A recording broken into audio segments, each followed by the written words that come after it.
Okay, we want to call today's talk Cultural Marxism and the Jewish Revolutionary Spirit. In our last discussion, we talked about the various movements and ideologies that make up cultural Marxism. That's kind of an umbrella term. It includes communism, socialism. Those are approaches to dealing with the economy. In politics, it's political correctness, identity politics, multiculturalism, um, the promotion of unrestricted immigration without assimilation, radical feminism, uh, atheism, moral relativism, giving rise to moral nihilism, hedonism, materialism, things like that. When you see how these movements have been promoted in Western societies over the past 100+ years now, a common thread is a disproportionate Jewish representation among the leadership of these movements. I'll make that plain and simple. Many of the agitators, the agents provocateur, if you will, as well as the leaders behind the scenes of these movements, are ethnic Jews. They're usually not religious Jews. Okay, many of them are atheists. They've rejected, traditional Judaic values from the Torah.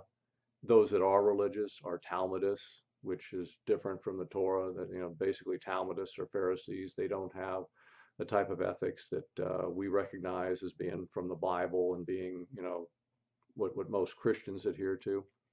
So the thing to take note of, and you can read this in various books. I just read a book that did a great job of detailing all of this. It was the Work of All Ages by Peter Christian. You can look that up online and try and get a copy if you'd like, but many sources have written on this. The main thing to remember is heavy representation, disproportionate representation among the leadership of all these revolutionary movements in the past 100 years, or even going back further to the French Revolution. There's been a large Jewish representation. Communism was largely a Jewish thing. Ethnic Jews were, had most leadership positions in Bolshevism, and they took over Russia, gave us the first officially atheistic state with the Soviet Union, and spread their errors around the world. In the 1960s, you had Bella Abzug, Betty Friedan, and Gloria Steinem. All three of those women were Jewish.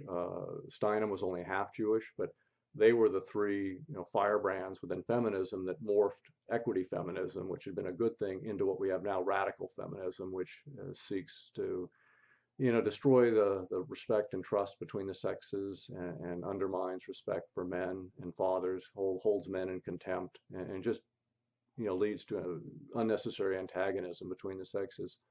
But if you go through these movements, the social revolutionaries in the 1960s, Saul Alinsky, ethnic Jew, Jerry Rubin, ethnic Jew, Abbie Hoffman, ethnic Jew, some of the songwriters, Joan Baez, Bob Dylan, ethnic Jews.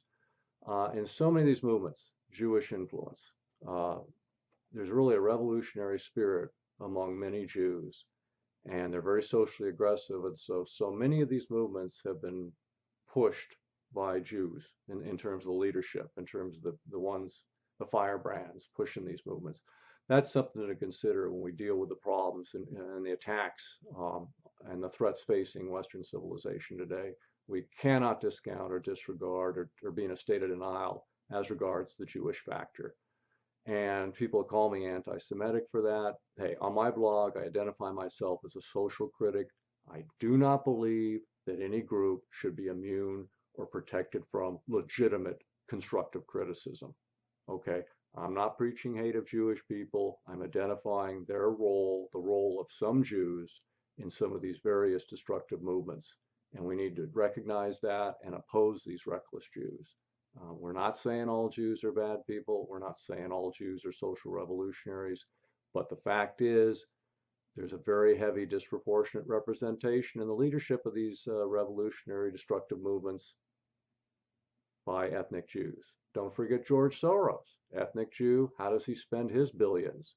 Back in all these movements like Black Lives Matter and MoveOn.org and all these groups, some of whom espouse violence in the streets. So just be aware of it. You don't have to take my word for it. The purpose of this is to inform you, but more important, to encourage you to do your own homework.